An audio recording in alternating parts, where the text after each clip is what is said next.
you have any words of empowerment for our followers, especially those who are looking to do mountain racing or just in general?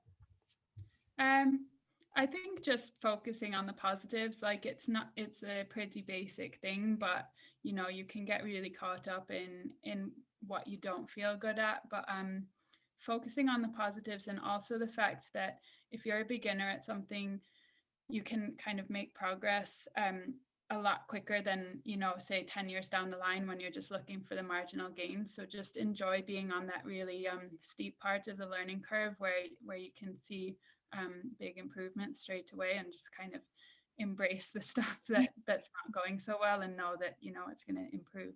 What or who inspires you? And then where does your drive come from for this? I think, yeah, there's definitely a lot of really strong kind of women in mountain running who have inspired me.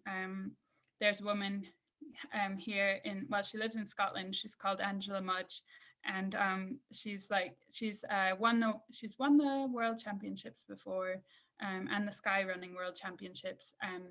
And she ran for Great Britain for cross country as well. So she's quite like an all rounder, and she's really strong fell runner, and she so her surname's Mudge, and they've kind of turned that into a verb. So if men get beaten by Angela Mudge, they call it being mudged. I think it's pretty cool that you're that good of a runner that you that your name gets turned into a verb. And so Angela is one of my inspirations, but there's some other really amazing runners like Andrea Meyer and Victoria Wilkinson. There's so many to choose from here, and definitely my mum as well, because she got me into running. So I would say she's the one who kind of she, whenever I said I kind of didn't want to go for a run, or I only wanted to do a mile or something, like she would always kind of she wouldn't make me do it if I didn't want to do it, but she'd kind of just coax me along a bit. And so I'd probably always have her voice in the back of my head as well. Is there anything else that you wanted to add?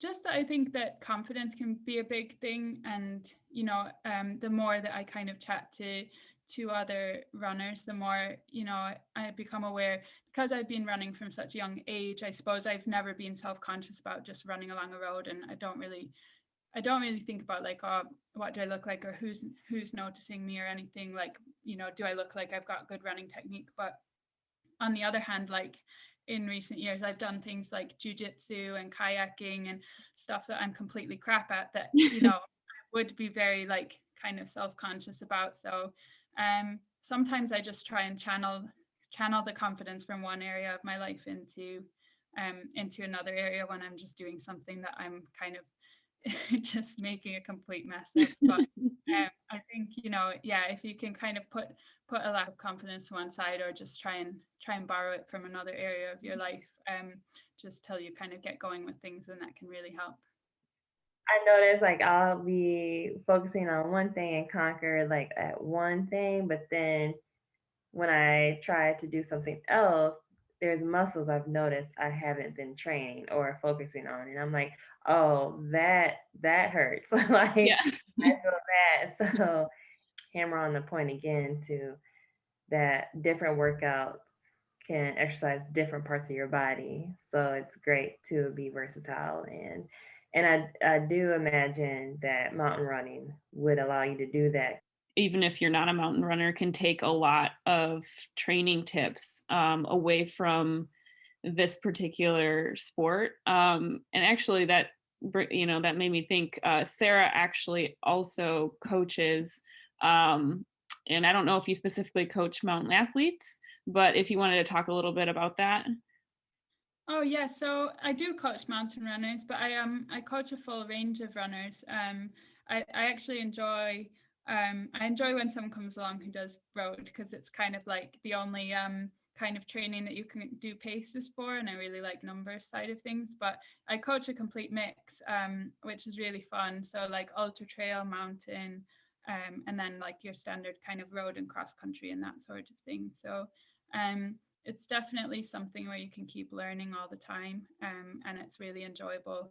kind of getting to see how people progress and that sort of thing.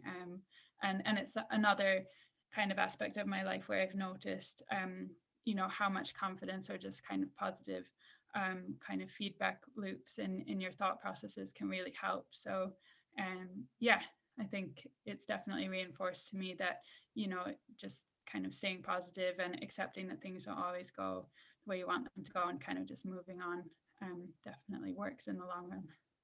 If athletes are trying to connect with you in order to train under you, or any other personnel is looking to connect with you, how can they connect with you?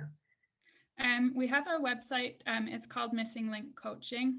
So the website is missинglinkcoaching.co.uk, and I'm on Instagram as Missing Link Coach.